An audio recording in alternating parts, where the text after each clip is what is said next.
will now be walking to the cabin one final time to ensure everyone is wearing a mask.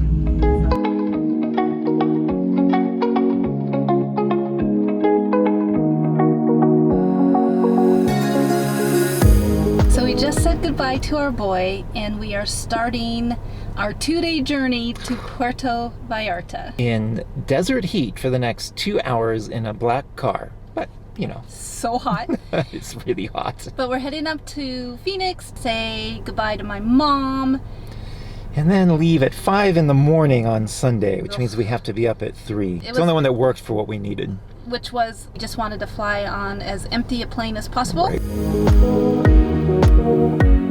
After a day in 43-degree weather in Phoenix. 110 for those of you that don't know Celsius. We are finally at the airport. It's 3:30 in the morning. I'm not gonna lie, I'm a little anxious. Like, I don't really want to get on this airplane, but The airport is really deserted. It's just so strange. I guess this is the new normal for air travel. So ironically, since there's so few people, it's probably safe to travel. Let's get to the gate. okie dokie. I'm not sure who thought up the restaurant plan for this airport, but the fact that there is no coffee available at 3:30 in the morning is a problem. So far, this travel experience has been great. I feel really safe. The airport is really empty. I don't know if that's because of the hour or because people aren't traveling or a combination of both. Security, things were a little tight. I guess there's no way to distance. I mean, there is a way, they just don't do it. There was no distancing. I think people get impatient going through it, and Yeah. so they sort of rush. People get nervous at that point. It's understandable, but come on.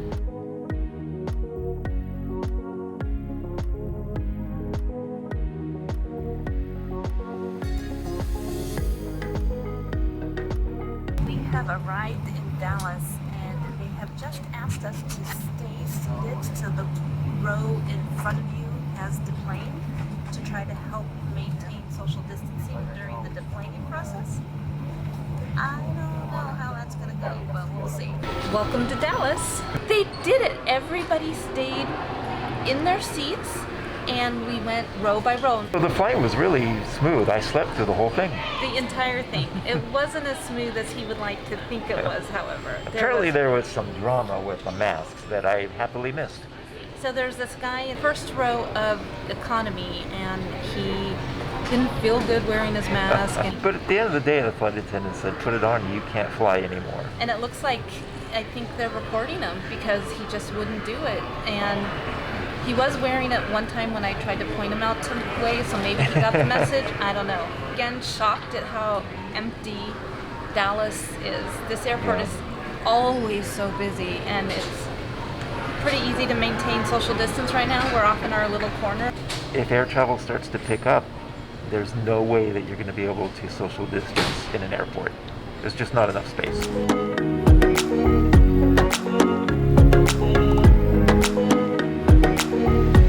We now require all customers to wear face mask coverings securely over your nose and mouth for the duration of the flight. Wearing a face mask covering helps protect you and those around you and demonstrates consideration to others traveling.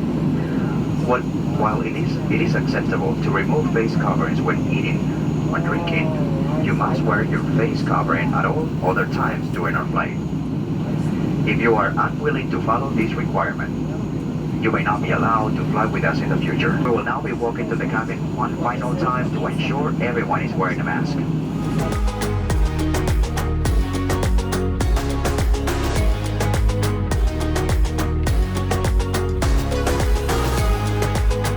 Welcome to Puerto Vallarta, ladies and gentlemen.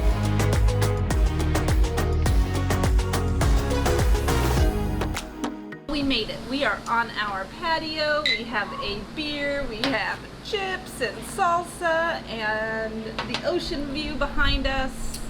We know everybody wants to know what was it like traveling during the pandemic. So it was a mixed bag.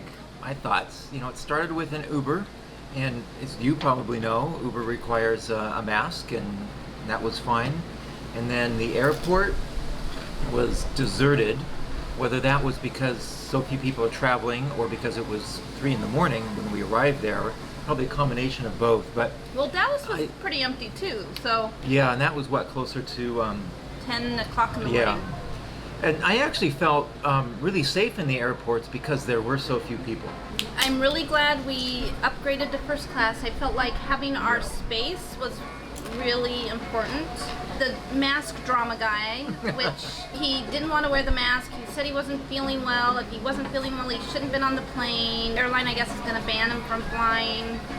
Yeah, I was impressed with American. They're doing this right. They're saying, look, you wear a mask or you don't fly. And if you get on with a mask and take it off, you'll never fly with us again. So that's why it's a mixed bag.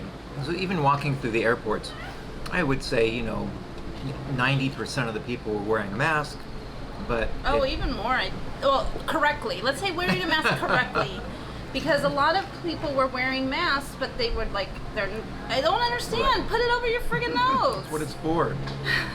But then that's the problem with this, is it only takes one person spreading it around without a mask. And the 99 people that are wearing a mask can get sick. So we have a beach right behind us. I was also really impressed with entry into Mexico.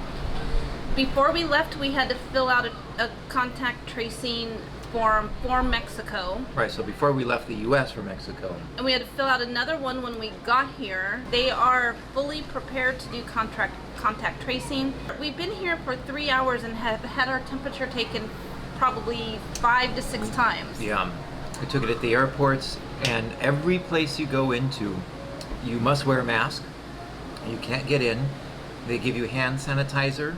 It's not an option. They pour it on your hand. Like a lot. A lot. It's a little excessive, and they take your temperature. And not surprisingly, the level of COVID here is really low. We're in a good spot. Well, and that's one of the reasons we're here. The U.S. is the most dangerous place, and when we were in Arizona, that was the most dangerous place in the U.S. to be. It is getting better. Thank you to everyone who's wearing a mask and doing their distancing. If you've read my blog, you know this information, and if you haven't read my blog, number one, you should, and here's the information. I took some of the data from between Jalisco, which is the state we're in Mexico, and Arizona, the state we were in the U.S., and boiled it down to something that I could really understand, and it was this, that if I go to the grocery store, between walking through the parking lot and going through the aisles and standing in the checkout stand and walking back to the parking lot, if I see 50 people on that little trip, in Arizona, 2 of those 50 people will have COVID. Was it 2 Statistically, it was 2. Statistically. And if I see 50 people on that grocery store trip here in Jalisco, I would have to go to the grocery store 10 times before I encountered one person with COVID. So that's the difference in the number of cases between the 2 states. They're very, very strict here, though, and I appreciate that. Their economy is just coming back. They said are just starting to open, but the mayor here is, I guess that's what they call them, mayors, is willing to shut it down if people don't do their job, and their job is to wear a mask, wash your hands, and remain 6 feet apart. And so there's a big difference in the precautions they're taking and the results that they're getting. yeah. So anyway, that's why we're here. We feel safe. Cheers. And of course, in the land of great beer and tacos and being on the beach is another reason we're here. And it's monsoon season here. I don't know if you can hear, but the thunder just hit and there's a giant storm coming in over the ocean right now. So, well, here is to the fun side of the wall. Cheers.